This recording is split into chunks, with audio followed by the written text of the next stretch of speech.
वीरेन, उसका पीछा करो। अरविंद,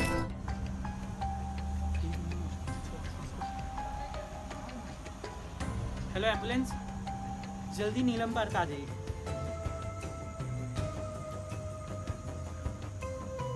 सर, तो ये है वो आदमी। सर यही है जिसने गोली चलाई थी। दीजिए जरा अपना गोल्ड मेडल। क्यों मारा तूने? क्यों मारा? नहीं बताऊंगा। क्या करोगे? नहीं बताओगे? नहीं। नहीं बताओगे? सब बताता हूँ। क्यों मारा? सर सब बताता हूँ। गन नीचे रखो, सब बताता हूँ। बताओ, क्यों मारा? पूरा बताओ। बताता हूँ, सब कुछ बताता हूँ। सब बताता हूँ। बताता हूँ। सब, मेरा नाम बबलू है। मैं और अरविंद बचपन के दोस्त थे साहब। हम दोनों बहुत गरीब है, पर अरविंद जब से यहाँ के काम करने लगा उसकी हालत सुधरने लगी, लेकिन मैं वहीं का वहीं रहा, गरीब का गरीब। अभी पिछले हफ्ते की बात है, मैं और अरविंद हर रोज की तरह चबूतरे में चाय पी रहे थे। अरविंद ने मुझे कुछ पैसे दिए, मुझे अच्छा लगा। दोस्त होने के नाते उसने अपना फर्ज निभाया। कुछ देर बाद वहाँ मोटरसाइकिल पर एक आदमी आया। उसने मुझे एक काम दिया और कहा कि तुम्हें बहुत सारे पैसे मिलेंगे, लेकिन पैसे की कमी की वजह से मैं उसे मना नहीं कर पाया था। कौन था वो? पता नहीं साहब, उसने हेलमेट पहना था। मैंने उसे पूछा भी तुम कौन हो, लेकिन उसने कहा नाम जानने की जरूरत नहीं है, तुम्हारे लिए पैसे ज़्यादा इम्पोर्टेंट है। और सच में साहब, मेरे लिए पैसे बहुत इम्पोर्टेंट है, इसके लिए मैं उसको मना नहीं कर पाया। तुम्हें इतनी भी क्या पैसों की जरूरत आन पड़ी? हाँ, इतनी भी क्या पैसों की जरूरत थी तुम्हें? साहब, कुछ सालों पहले मुझे जुए की लत लग गई थी। इतनी बुरी लत थी कि मैं अपने सारे पैसे हार गया था, और इसीलिए मैं दर दर घूम रहा था पैसों के लिए। मैंने कुछ लोगों से पैसे भी उधार लिए थे, लेकिन वो भी हार गया मैं जुए में। और इसलिए बेचारा अरविंद मेरी मदद कर रहा था। उसे पता था मुझे पैसे की ज़रूरत है। वो हर हफ्ते मुझे कुछ ना कुछ पैसे लाके देता था। मुझे पैसे की बहुत ज़रूरत थी साहब, इसलिए मैं उसकी ऑफ़र मना नहीं कर पाया। लेकिन वो ऑफर किस चीज का था? सर, उस आदमी ने मुझे पैसे ऑफ़र किए, 1,00,000 रुपए। मुझे 10,000 एडवांस दे रहा था और कहा कि रघुनाथ जी को मार दो। मैंने उसे मना किया, सर ये काम मेरे से नहीं होगा। लेकिन फिर उसने मुझे मारने की धमकी दी, मैंने वो भी सह लिया।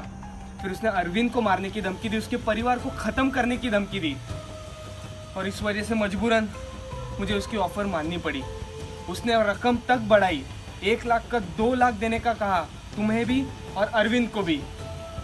तो सर, पैसे की ज़रूरत की वजह से और दोस्त के प्यार की वजह से मुझे ये ऑफ़र माननी पड़ी सर। तो क्या अरविंद भी ये काम के लिए मान गया? नहीं सर, अरविंद कहाँ मानने वाला था। वो तो बेचारा अपने परिवार से इतना प्यार करता था कि उसने साफ साफ मना कर दिया। यहाँ तक कि उसने अपने पैसे मुझे दे दिए थे और कहने लगा तेरा जो भी कर्ज है वो सारा उतार दे और एक नई जिंदगी शुरू कर दे। फिर क्या हो गया? फिर होना क्या था सर, मुझे वही करना पड़ा जो आदमी ने मुझे कहा था। मैंने अरविंद को लगातार मनाने की कोशिश की। एक दिन अरविंद मान गया। फिर मैंने उसे एक जहर की शीशी ला के दी और कहा कि अरविंद जाके रघुनाथ जी के खाने में मिला दो, और उसने वही कर दिया। फिर कुछ दिनों बाद जब मैं और वो आदमी एक कमरे में बैठे थे, उस आदमी ने मुझे और एक ऑफर दिया सर। उसने कहा कि अरविंद को भी मार दो सर, वो उसके पैसे भी मुझे दे देगा। सर, मैं अरविंद को मारना नहीं चाहता था सर, लेकिन उस आदमी ने मेरे घर के सामने उसका एक आदमी खड़ा कर दिया था और उसका गन मेरी माँ की कनपट्टी पर थी सर। अपनी माँ के लिए मुझे इस बार करना पड़ा सर। आप ही बताइए ना सर, कौन औलाद अब चाहता है कि अपनी माँ को मरता हुआ देखे। इसलिए मुझे सर ये करना पड़ा सर। प्लीज़ मुझे माफ़ कर दो सर। आज तूने अरविंद को तो मार दिया, लेकिन क्या रघुनाथ जी उस दिन नहीं मरे थे? तो तुमने वहाँ पे क्या देखा था? नहीं सर, रघुनाथ जी जहर से नहीं मरे थे, वो जिंदा थे। ये बात जाके मैंने वो आदमी को बताई थी। उस आदमी को सब कुछ पता था। उसने कहा ठीक है, अरविंद का खेल ख़त्म कर दो, रघुनाथ जी को वो देख लेगा। इसलिए मुझे आज अरविंद को मारना पड़ा, क्योंकि आज आखिरी मौका था मुझे अरविंद को मारने का। और फिर आपको तो पता है सर, मजबूरी थी मेरी, इसके लिए मुझे अरविंद को मारना ज़रूरी हो गया था सर। 2 दिन पहले जब मैं यहाँ आया, मैंने देखा रघुनाथ जी गाड़ी में बैठकर कहीं जा रहे थे, इसलिए मैं भी वहाँ से चला गया। और आज का मेरे पास आखिरी मौका था सर अरविंद को मारने का। जब मैं यहाँ पहुँचा, अरविंद पौधों को पानी डाल रहा था, और फिर मुझे अपने भाई जैसे दोस्त को मारना पड़ा सर, मारना पड़ा उसे। तुम्हारे पास उस आदमी का नंबर है? हाँ सर, नंबर है, मैं आपको दे सकता हूँ। लेकिन सर, मेरी माँ को तो कुछ नहीं होगा ना? तुम अपनी माँ की चिंता मत करो, मैं तुम्हारे घर पर पुलिस प्रोटेक्शन लगा देता हूँ। तुम मुझे नंबर दे दो। ठीक है सर। नंबर लिखो। 98।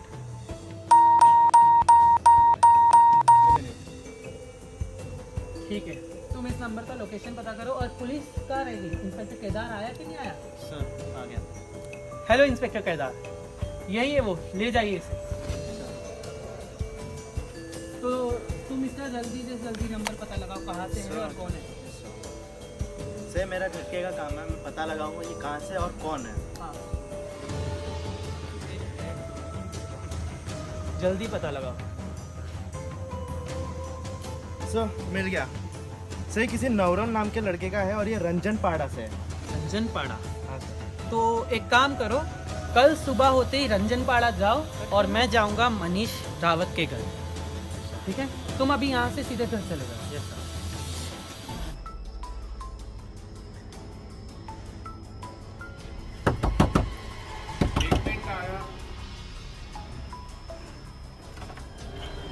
सर आप यहाँ? तुम यहाँ? हाँ, मेरा कजिन यहाँ पे रहता है। मनीष नाम है क्या तुम्हारी कजिन? हाँ हाँ, मुझे उससे काम है। आइए अंदर आइए। आइए बैठिए सर, मैं मनीष को बुलाता हूँ। मनीष। जी भाई। देखो तो मेरे को मिलने आया है। जी सर। मुझे आपसे बात करनी है रघुनाथ के बारे में। आप बैठ के बातें कीजिए ना अंदर से। जी सर। मुझे आपसे एक इंक्वायरी करनी था। किस बारे में सर?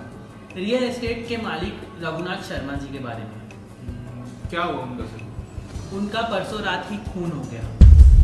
खून हुआ? कैसे? कब? वो तो हम पता लगा लेंगे कैसे और कब और किसने किया है, लेकिन इंक्वायरी अभी भी जारी है। उस रात आप कहाँ थे? सर उस रात तो मैं देर रात तक क्लब में था। आप चाहो तो मेरी बीवी से बात कर सकते हो। पिछले हफ्ते ही आप रघुनाथ जी से मिलने उनके घर गए थे, भला वो क्यों? जी सर, कुछ काम के सिलसिले से मिलने गया था मैं। काम होते ही मैं वापिस आ गया था। ऐसा कौन सा काम था कि आप उनसे लड़कर वापस आ गए? ओह, तो आपको पता है? हाँ मुझे पता है। किरण बैठो, तुम रंजन पाड़ा गए थे, कुछ पता चला खूनी का? हाँ सर, तो ऐसी खबर लाया हूँ कि समझ लीजिए खूनी मिल गया है। सच्ची? अच्छा, तो क्या पता चला? हेलो फ्रेंड्स, अगर आपको हमारी वीडियोस पसंद आ रही है तो कृपया लाइक करें, शेयर करें, कमेंट करें, सब्सक्राइब करें और बेल आइकन दबाएं।